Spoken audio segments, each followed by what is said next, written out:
जागना है तो असत्य से जागो और चलना है तो सत्य की तरफ चलो। उठना है तो अपने अज्ञान से ज्ञान की तरफ उठना है। ईश्वर के सिवाय यहां कुछ भी सत्य नहीं है। एक ईश्वर ही है जो सब जगह व्यापक है। सत्यम शिवम सुंदरम। जो सत्य है वह शिव है और जो शिव है वही सुंदर है। संसार सिर्फ बांझ का बेटा कहा गया है। शिव संहिता में स्पष्ट लिखा है, एकम ज्ञानम नित्यम आद्य अंत शून्यम नान्यत किंचित वर्तते वस्तु सत्यम यद भेदो अस्मिन् इंद्रियोपाधिना वै ज्ञानस्यायं भाससे नान्यथैव। संसार में एक ही ज्ञान नित्य है, आदि अंत से रहित है, अन्य कोई भी वस्तु सत्य नहीं है। जगत में इंद्रिय उपाधि भेद से जो कुछ भी भासता है वह ज्ञान रूप ही है, अन्यथा कुछ नहीं है। इसके बाद भक्तों पर कृपा के हेतु विवादशील अर्थात लड़ाई झगड़े में व्यस्त रहते हैं, उनके दुर्ज्ञान के हेतु मत का त्याग करके सब प्राणियों के स्वामी आत्म मुक्तिदाता प्राणियों में अनन्य गति चित्त वाले आत्मज्ञानी जनों के लिए मैं चर्चा करूंगा ध्यान योग की। और जब आप ध्यान योग की तरफ चलते हैं तो पहला कदम आपका मंगलमय होना चाहिए, सत्य की तरफ होना चाहिए। कुछ लोग सत्य की प्रशंसा करते हैं, कुछ लोग तप की भी प्रशंसा करते हैं, कुछ और भी हैं जो शौच यानी कि पवित्रता की, तो कुछ लोग क्षमा की, कोई जन समानता की, तो कोई आर्जव अर्थात सरलता की प्रशंसा करते हैं। कुछ लोग दान की प्रशंसा करते तो कुछ लोग पितृ श्राद्ध आदि कर्म की प्रशंसा करते हैं। कुछ कर्म योग की प्रशंसा करते तो कुछ वैराग्य भाव को उत्तम कहते हैं। बातें तो सिर्फ कहने की हैं। जो जहां पर असत्य से टूट जाए, सत्य से जुड़ जाए, बस वहीं से उसका आत्ममंगल प्रारंभ हो जाता है। कुछ बुद्धिमान लोग गृहस्थ के बारे में कहते हैं बढ़िया है, तो कुछ दूसरे लोग सन्यास अग्निहोत्र आदि कर्म को श्रेष्ठ मानते हैं।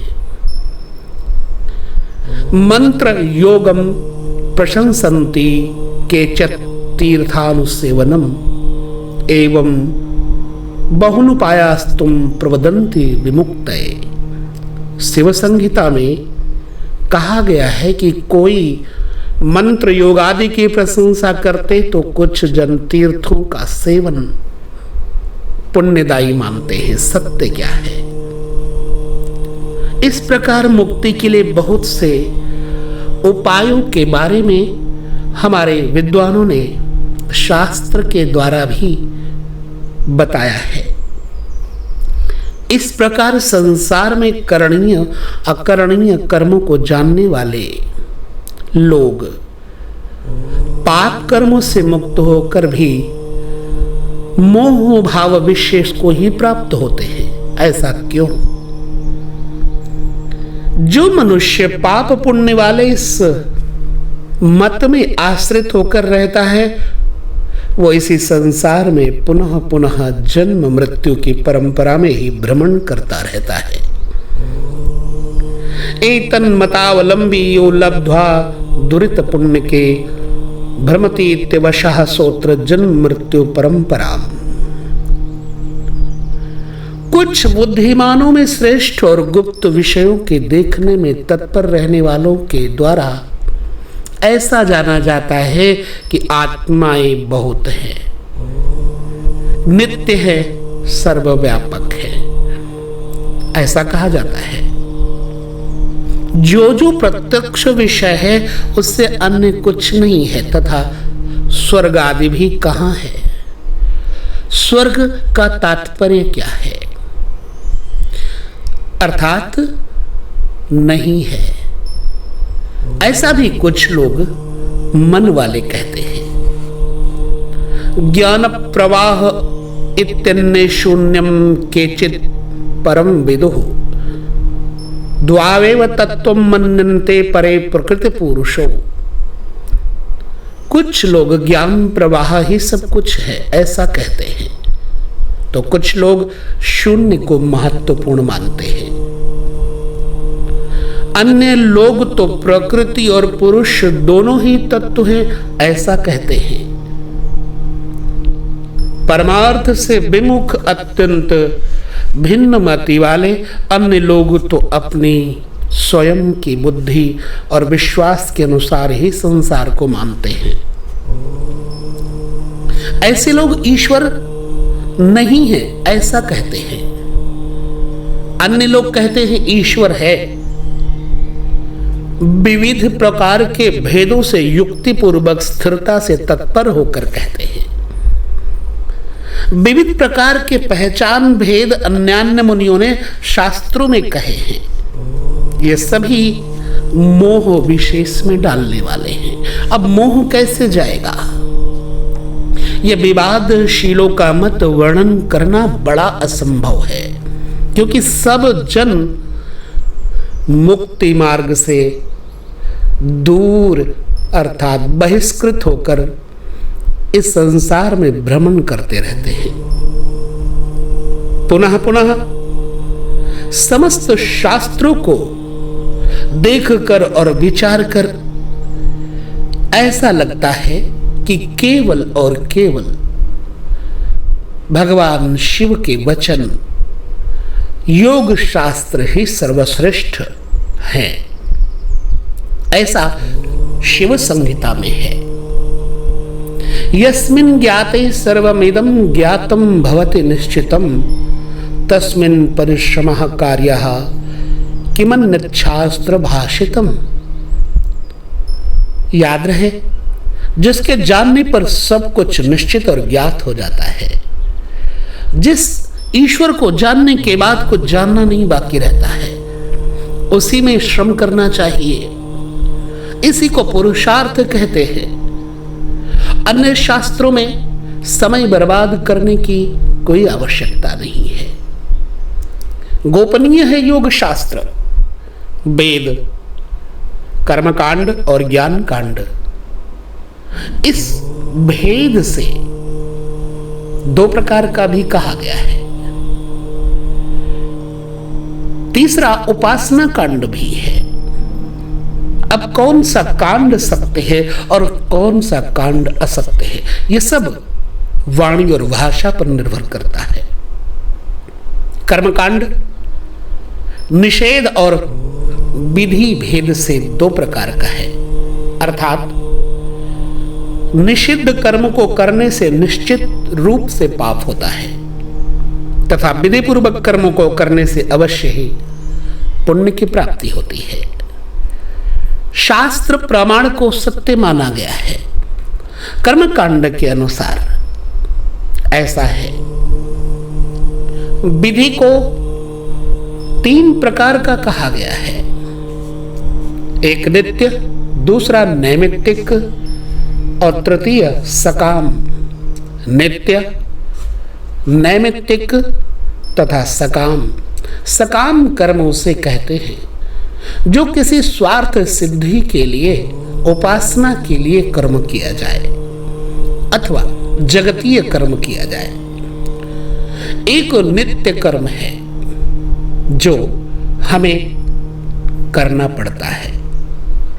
सांसारिक कर्म, शिव उपासना, सूर्य उपासना, गणेश उपासना, शक्ति की उपासना, भिन्न भिन्न उपासनाओं को नित्य प्रति जो क्रिया में लाया जाता है, अथवा शरीर के पालन हेतु जो कर्म किए जाते हैं, उन्हें नित्य कर्म कहा जाता है। नैमित्तिक कर्म किसी विशिष्ट वस्तु की उपलब्धि के लिए किसी वस्तु के निमित्त कोई कर्म किया जाता है, अथवा किसी व्यक्ति के लिए कोई कर्म किया जाता है, उसे नैमित्तिक कर्म कहा जाता है। जो नित्य कर्म को न किया जाए तो निश्चय ही पाप होता है। काम्य और नैमित्तिक दोनों प्रकार के कर्मों को करने पर फल मिलता है। शौच आदि नित्य कर्म समयानुसार या नित्य प्रति न किए जाएं तो शरीर ठीक भी तो नहीं रहेगा, निश्चय ही पाप होगा भाई। पाप का मतलब है अपवित्रता, अज्ञान। पाप का अभिप्राय व्यक्ति को स्वास्थ्य की दृष्टि से शारीरिक मानसिक हानि उठानी पड़ती है। इन दोनों हानियों से आध्यात्मिक ताप स्वयं उत्पन्न हो जाता है। अतः दुख, पीड़ा, हानि, ग्लानि सब भोगने को विवश होना पड़ता है। स्वर्ग और नरक, इस भेद से फल भी दो प्रकार का होता है। स्वर्ग में तथा नरक में नाना प्रकार की स्थिति होती है। स्वर्ग में सुख भोग की अपेक्षा है, नरक में दुख है, और जहां दुख है वहां नरक है।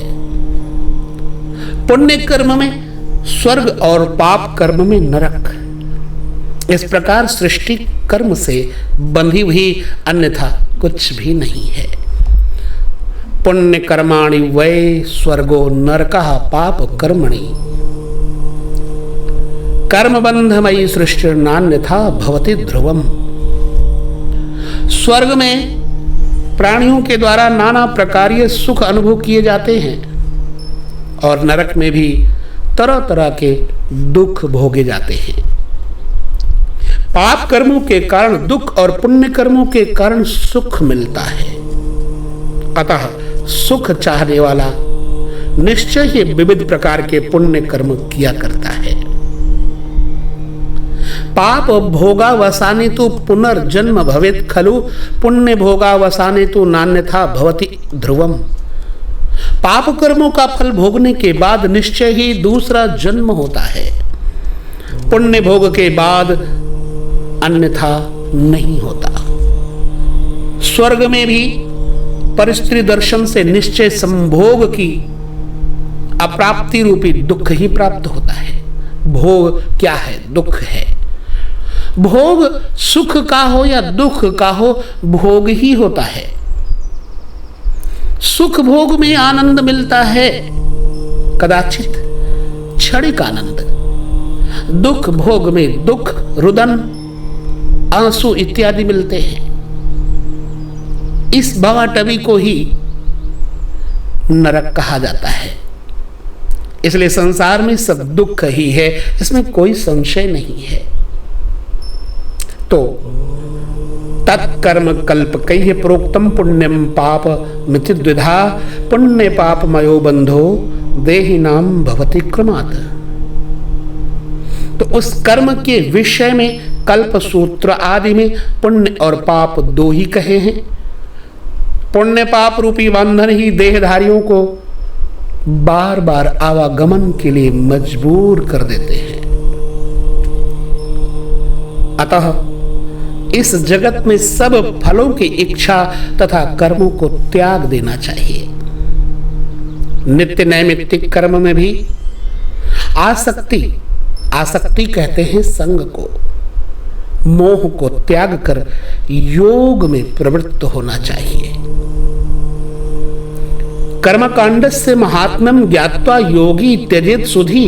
कर्म कांड के महात्म्य को जानकर बुद्धिमान योगी उसको छोड़ दे, ऐसा शिव संहिता में कहा गया है। पुण्य पाप को त्याग कर ज्ञान कांड में प्रवृत्त हो जाए, ऐसा हमारे सूत्रों ने कहा है। माननीय और श्रवणीय एकमात्र आत्मा ही है, ऐसा श्रुति कहती है। वही प्रयत्न पूर्वक सेवनीय है और मुक्ति भी उसी से प्राप्त होती है। बुद्धि में जो वृत्ति पापों और पुण्यों में प्रेरित होती है वह मैं तत्व आत्मा है। सब जगत चर और अचर उसी का है।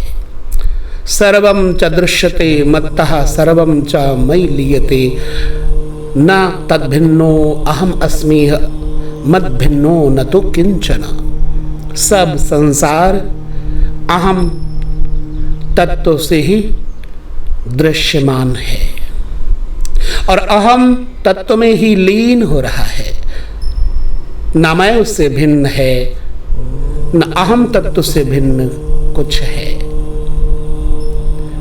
यहां पर योग का सह हम अथवा सो हम जीव और आत्मा की ओर संकेत दिया जाता है। जीव का निवास हृदय में और आत्मा मस्तिष्क में ब्रह्मरंध्र में वास करती है। अहम तत्व हम बीज का वाचक है। जीव का इसमें रमना ही मुक्ति की ओर उन्मुख होना है। जीव पूर्ण विश्रांति और घोर निद्रावस्था में इसी में चला जाता है।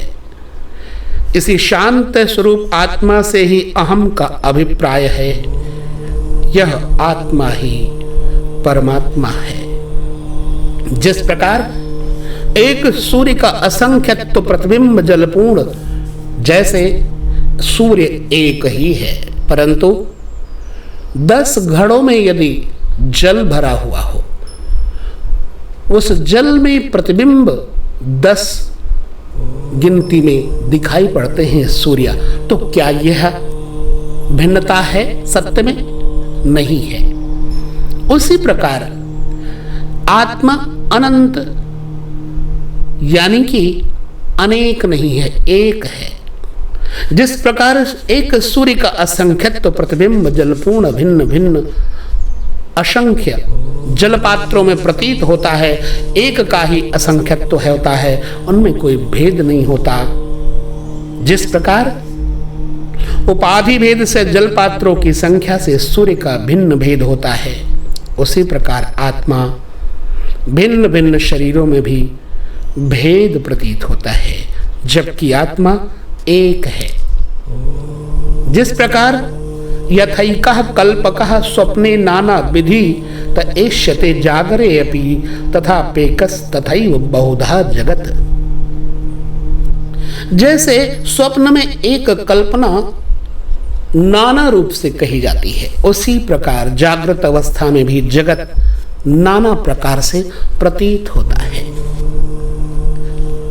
सर्प बुद्धिर यथा रज्जो शुक्तो वा रजत भ्रमः, अर्थात जिससे अंधेरे में कोई रस्सी पड़ी हुई हो और उस रस्सी को देख करके अज्ञान के कारण यही निकलता है वो सर्प है, अथवा सीप में रजत यानी चांदी का भ्रम हो जाता है, उसी प्रकार यह सब जगत परमात्मा से व्यावृत है।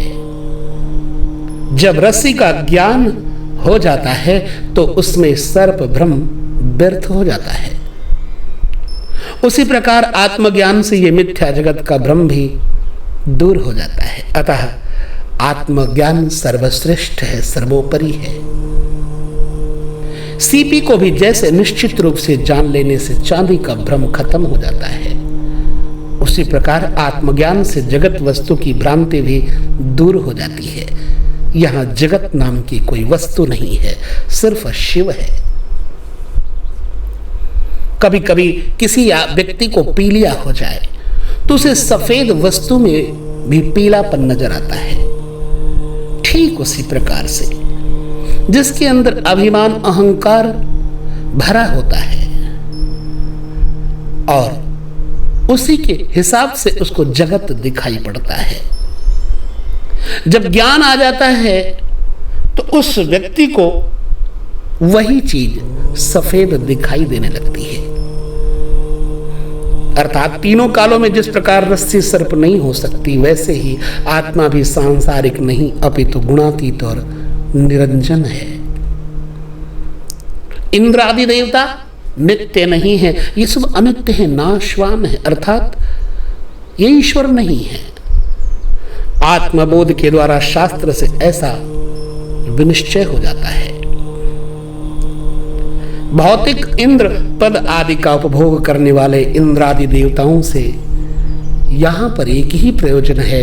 जिस प्रकार बात के कारण यानी हवा के कारण समुद्र में फेन और बुलबुले उत्पन्न होते हैं, उसी प्रकार आत्मा भी ये समस्त क्षण भंगुर संसार आत्मा में ही उत्पन्न होता है। संसार में मात्र अभेद ही भाषित होता है, न कि वस्तु भेद। दो तीन आदि का भेद ये भ्रम में ही परिवसित होता है। जो उत्पन्न हुआ है और जो होना है, मूर्त है या अमूर्त है, ये सब जगत परमात्मा में ही व्यापक है, व्यापृत है। कल्पकैः कल्पिता विद्या मिथ्या जाता मृषात्मिका एतन्मूलम जगदिदम कथम सत्यम भविष्यति। ये सब विद्याएं, सांसारिक विद्याएं कल्पनाओं से कल्पित हैं, अथा मिथ्यात्मक हैं, जगत मिथ्या ही है। इसलिए कहा गया है ब्रह्म सत्यम जगत मिथ्या। तो मेरे भाइयों बहनों, संसार सत्य कैसे हो सकता है? संसार के सुख भी सत्य कैसे हो सकते हैं?